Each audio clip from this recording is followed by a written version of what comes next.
कांग्रेस के पूर्व अध्यक्ष राहुल गांधी हमेशा केंद्र की मोदी सरकार पर हमलावर नजर आते हैं, लेकिन हाल ही में उन्होंने बंगाल की चुनावी रण में उतरकर दीदी ममता की जमकर क्लास लगाई। राहुल गांधी ने यहां न सिर्फ केंद्र सरकार बल्कि टीएमसी प्रमुख ममता बनर्जी पर भी जमकर हमला बोला।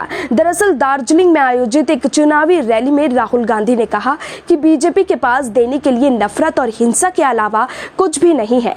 इसके साथ ही उन्होंने बीजेपी का इरादा पश्चिम बंगाल को बर्बाद और विभाजित कर देने वाला बताया और आरोप लगाया कि भगवा दल असम और तमिलनाडु में भी यही काम कर रहा है।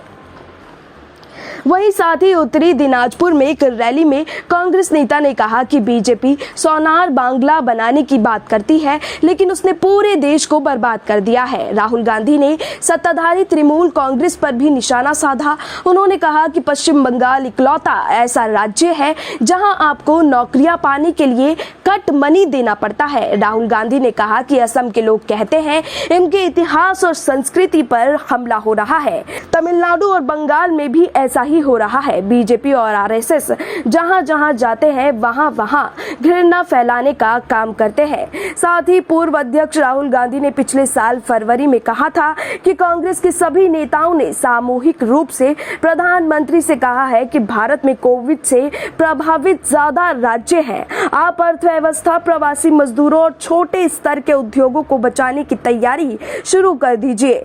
प्रेस ने मेरा मजाक उड़ाया और कहा कि मैं लोगों को डराने की कोशिश कर रहा हूं, लेकिन यहां राहुल गांधी न सिर्फ प्रधानमंत्री नरेंद्र मोदी बल्कि ममता बनर्जी पर भी हमलावर नजर आए। अब देखना होगा कि राहुल गांधी के इन बयानों के बाद ममता बनर्जी की ओर से क्या कुछ प्रतिक्रिया सामने आती है। Bureau report SPN9 news.